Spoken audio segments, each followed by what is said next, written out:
ಮೇಷರಾಶಿಗೆ 2026ರ ವರ್ಷ ಭವಿಷ್ಯವನ್ನು ನೋಡೋಣ. ಮೊದಲಿಗೆ ಎಲ್ಲಾ ಮೇಷರಾಶಿಗೆ ಏನ್ ಭಯ ಅಂದ್ರೆ ಸಾಡೆ-ಸಾತಿ ನಡೀತಾ ಇದೆ. ಏಳರ ಶನಿ ಆಗ್ತಾ ಇದೆ. ತುಂಬ ಜನ ಭಯ ಪಡ್ತಾ ಇದ್ದೀರಾ. ಇದು ಯಾವಾಗಿಂದ ಸ್ಟಾರ್ಟ್ ಆಯ್ತು?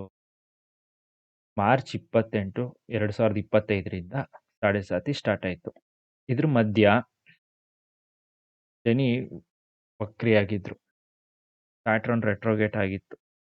ಈಗ ಸ್ಟ್ರೈಟ್ ಮೋಷನ್‌ಗೆ ಬಂದಾಗಿದೆ. ಏಳರ ಶನಿ ಆರಂಭ ಆಗ್ತಿದ್ದಂಗೆನೆ ನಿಮ್ಗೆ ಖರ್ಚು ಜಾಸ್ತಿ ಆಯ್ತು ಅನ್ಕೊಂಡಿದ್ದ ಕೆಲಸಗಳೆಲ್ಲ ಮಂದಗತಿಯಲ್ಲಿ ನಡೀತಾ ಇದೆ. ನಿಧಾನ ಆಗ್ತಾ ಇದೆ. ಯಾವುದು ಅನ್ಕೊಂಡಿದ್ದು ಸರಿಯಾದ ಟೈಮ್‌ಗೆ ಆಗ್ತಾ ಇಲ್ಲ. ಹಾಕಿದ್ ಇನ್ವೆಸ್ಟ್ ಮಾಡಿದ್ದು ಯಾವುದು ಸರಿಯಾಗಿ ರಿಟರ್ನ್ಸ್ ಬರ್ತಾ ಇಲ್ಲ. ಕೊಟ್ಟಿದ್ದ ಸಾಲ ವಾಪಸ್ ಕೊಡ್ತಾ ಇಲ್ಲ. ಅದಕ್ಕೆ ಸಾಲ ಕೊಟ್ಟವ್ರೆ ತಿರ್ಗಾ ಸಾಲ ಇಸ್ಕೊಂಡವ್ರೆ ತಿರ್ಗಾ ಬಂದು ನಿಮ್ಮ ಹತ್ರನೇ ಸಾಲ ಕೇಳ್ತಾ ಇದ್ದಾರಲ್ಲಪ್ಪ ಅಂತ ತುಂಬಾನೇ ಯೋಚನೆ ಮಾಡ್ತಾ ಇದ್ದೀರಾ. ಏನ್ ಪ್ರಾಬ್ಲಮ್ ಅಂತಾನೆ ನಿಮ್ಗೆ ಗೊತ್ತಾಗ್ತಾ ಇಲ್ಲ. ಪರಿಸ್ಥಿತಿಯಲ್ಲಿ ಹೆಂಗೋ ನಡೀತಾ ಇದೆ ಜೀವನ. ಯಾರ ಹತ್ರನೂ ಕೇಳದೆ ಇರೋ ಪರಿಸ್ಥಿತಿ.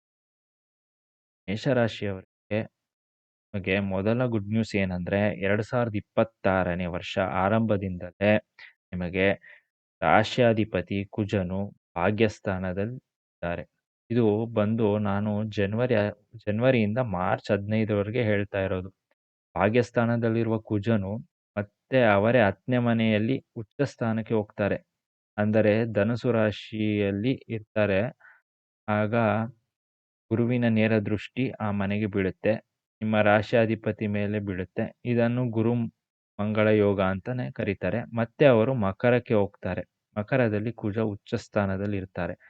ಹಾಗೂ ಕುಜನು ತನ್ನ 4ನೇ ದೃಷ್ಟಿಯಿಂದ ನಿಮ್ಮ ರಾಶಿಯನ್ನೇ ನೋಡ್ತಾರೆ. ರಾಶ್ಯಾಧಿಪತಿ ನಿಮ್ಮ ರಾಶಿಯನ್ನೇ ನೋಡೋದ್ರಿಂದ ಏನೆಲ್ಲ ಲಾಭ ಅಂತ ನೋಡೋಣ.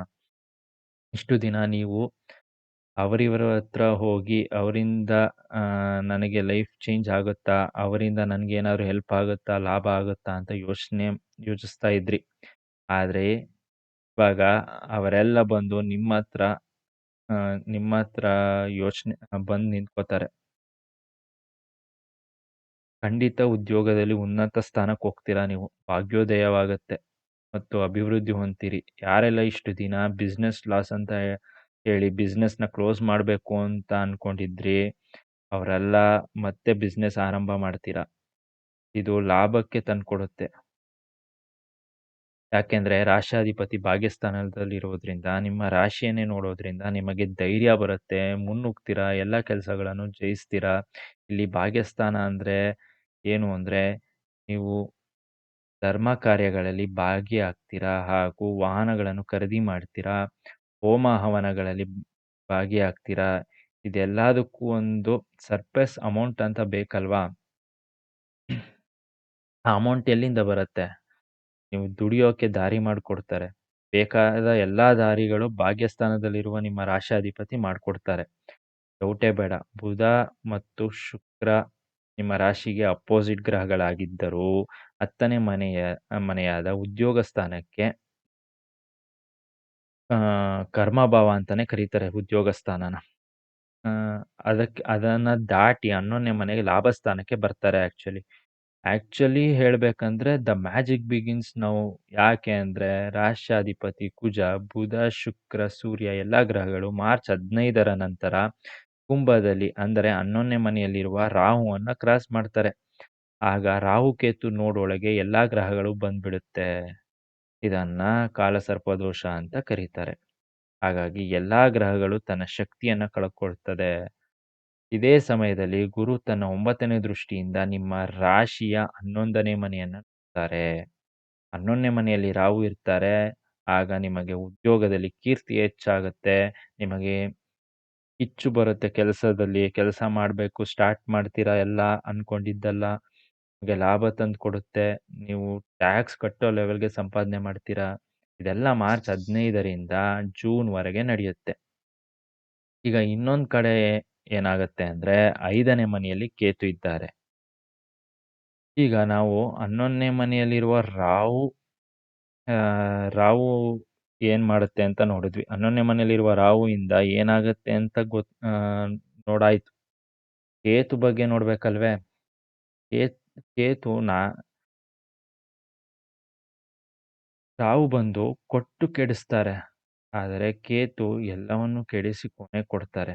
5ನೇ ಮನೆಯ ಕೇತು ಇರೋದ್ರಿಂದ ಮಕ್ಕಳ ಬಗ್ಗೆ ಗಮನ ಹರಿಸಬೇಕಾಗತ್ತೆ. ನೀವು ಅನ್ವಾಂಟೆಡ್ ಫ್ರೆಂಡ್‌ಶಿಪ್, ಅನ್ವಾಂಟೆಡ್ ಲವ್ ಅದ್ರಿಂದ ಮ ಮನೆಗೇನಾರ ಪ್ರಾಬ್ಲಮ್ ಆಗ್ಬೋದು.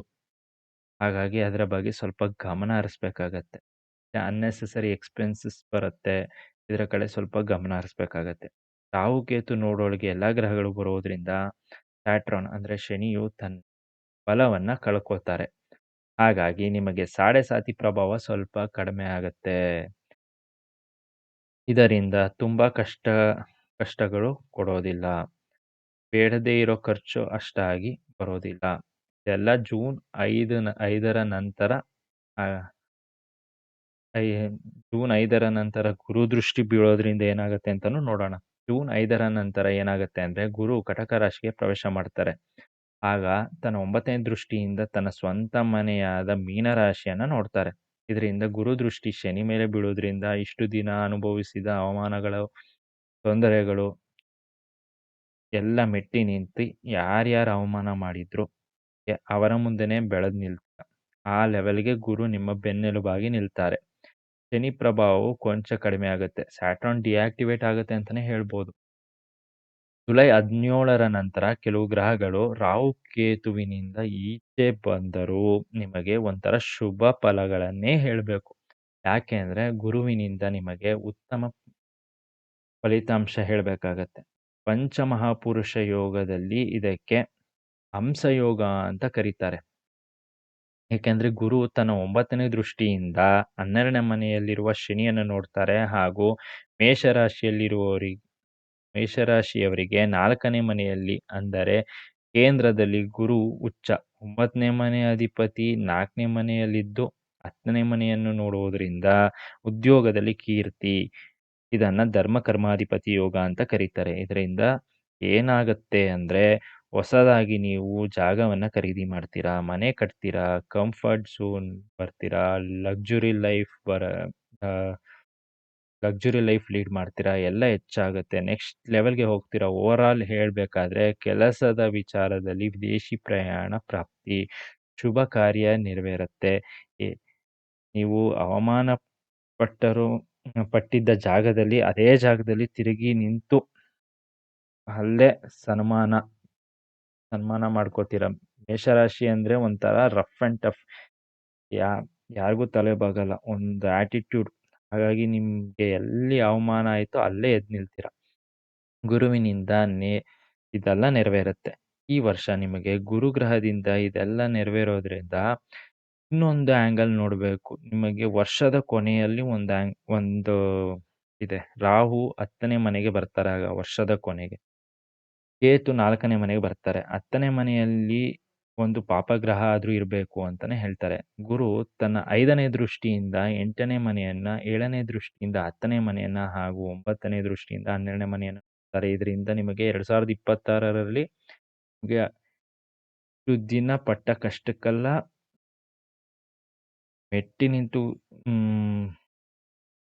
ಮೆಟ್ಟಿ ನಿಲ್ತೀರಾ. ಉದ್ಯೋಗದಲ್ಲಾಗಲಿ, ಹಣಕಾಸು ವ್ಯವಹಾರಗಳಲ್ಲಾಗಲಿ ಎಲ್ಲಾದ್ರಲ್ಲೂ ಶುಭ. ತುಂಬಾ ದಿನ ನಂತರ back to form, back to action ಅಂತಾನೆ ಹೇಳ್ಬೋದು. ಐ ಆಮ್ ಕಮಿಂಗ್ ಅಂತ ಹೇಳಿ ಯಾರೆಲ್ಲ ಇಷ್ಟು ದಿನ ಕೋಪದಲ್ಲಿ ಕೆಲಸಗಳನ್ನ ಬಿಟ್ಟಿರ್ತೀರಾ, ಕೆಲಸಗಳನ್ನ ಕಳ್ಕೊಂಡಿರ್ತೀರಾ, ಅವ್ರಿಗೆಲ್ಲ ಮತ್ತೆ ಕೆಲಸ ಸಿಗುತ್ತೆ. ನಿಮಗೆ ಪಾಸಿಟಿವ್ ವೈಬ್ರೇಷನ್ ಇರುತ್ತೆ. ಇಷ್ಟು ದಿನ ನೀವು ಕೋಪದಲ್ಲಿ ಏನೆಲ್ಲ ತಪ್ಪು ನಿರ್ಧಾರಗಳನ್ನ ಕೈಗೊಂಡಿದ್ರಿ ಅದನ್ನೆಲ್ಲ ಸರಿಪಡಿಸ್ಕೊಳ್ಳೋ ಸಮಯ. ಈ ಒಳ್ಳೆ ಸಮಯ ಉಪಯೋಗಿಸ್ಕೊಳ್ಳಿ. ಈಗ ಮಕ್ಕಳಿಗೆ ವಿದ್ಯಾಭ್ಯಾಸದ್ದು ನೋಡ್ಬೇಕಾದ್ರೆ ನಿಮಗೆ ಜೂನ್‌ನಲ್ಲಿ ಗುರು ಕಟಕ ರಾಶಿಗೆ ಪ್ರವೇಶ ಮಾಡಿದ ಮೇಲೆ ಅಲ್ಲಿಂದ ನಿಮಗೆ ಒಂದಷ್ಟು ಪಾಸಿಟಿವ್‌ನೆಸ್ ತಂದು ಕೊಡುತ್ತೆ. ಎಲ್ಲ ಸೆಕೆಂಡ್ ಹಾಫ್ ನಡೆಯುತ್ತೆ. ಈಗ 5ನೇ ಮನೆಯಲ್ಲಿ ಕೇತು ಇರೋದ್ರಿಂದ ನಿಮಗೆ ಕೆಲವೊಂದಷ್ಟು ಪರಿಹಾರ ಹೇಳ್ಬೇಕಾಗತ್ತೆ. ಏನಪ್ಪಾ ಅಂದ್ರೆ ಗಣಪತಿ ಪೂಜೆ ಅಥವಾ ಗಣಪತಿ ದೇವಸ್ಥಾನಕ್ಕೆ ಪೌರ್ಣಮಿ ದಿನ ಹೋಗಿ ಬರೋದು. ಪೂಜೆ ಮಾಡ್ಕೊಂಬನ್ನಿ. ಹಾಗೂ ಪ್ರತಿ ಶನಿವಾರ ಆಂಜನೇಯ ದೇವಸ್ಥಾನಕ್ಕೆ ಹೋಗಿ ಬರೋದು ಮರಿಬೇಡಿ. ಎಲ್ಲಾ ನೆಗೆಟಿವ್ ಕರ್ಮಗಳು ಹೋಗಿ ಪಾಸಿಟಿವ್ ವೈಬ್ ಬರುತ್ತೆ. ಇದಿಷ್ಟು ನಿಮಗೆ ಈ ವರ್ಷ ಪರಿಹಾರ. ಯಾರೆಲ್ಲ ಮದುವೆ ಟ್ರೈ ಮಾಡ್ತಿದ್ದೀರಾ ಅವ್ರಿಗೆಲ್ಲ ಈ ವರ್ಷ ಮೊದಲ 6 ತಿಂಗಳು ಒಳ್ಳೆಯ ಸಮಯ. ಶುಭ ಕಾರ್ಯಗಳು ನಡೆಯುತ್ತೆ ಸಂಭವ ಇದೆ. ಯಾಕೆಂದ್ರೆ ಗುರುವಿನ ದೃಷ್ಟಿ ನಿಮ್ಮ ರಾಶಿಯ 7ನೇ ಮನೆಗೆ ಬೀಳುತ್ತೆ ಬೀಳುವುದರಿಂದ ಅಂದರೆ ತುಲಾ ರಾಶಿಗೆ ಬೀಳುತ್ತೆ. ಆವಾಗ ನಿಮಗೆ ಶುಭ ಕಾರ್ಯಗಳು ನೆರವೇರುತ್ತೆ. ಎಲ್ಲಾ ಸಾಧ್ಯತೆಗಳು ಇದೆ. ಇದೇ ನಿಮ್ಮ ನಿರಂತರ ಪ್ರಯತ್ನ ಇರಬೇಕು. ಆರೋಗ್ಯ ವಿಚಾರದಲ್ಲಿ ನೋಡೋದಾದ್ರೆ ನಿಮಗೆ ಒಂದಿಷ್ಟು ಸ್ಕಿನ್ ಪ್ರಾಬ್ಲಮ್‌ಗಳು, ಅಲರ್ಜಿಗಳು ಬರ್ಬೋದು. ಇದರ ಕಡೆ ಗಮನವಿರಲಿ ಅಂತ ಹೇಳ್ತಾ, ಈ ವಿಡಿಯೋನ ಇಲ್ಲಿಗೆ ಮುಗಿಸ್ತಾ ಇದ್ದೀನಿ. ವರ್ಷ ಹೊಸ ವರ್ಷದ ಶುಭಾಶಯಗಳು.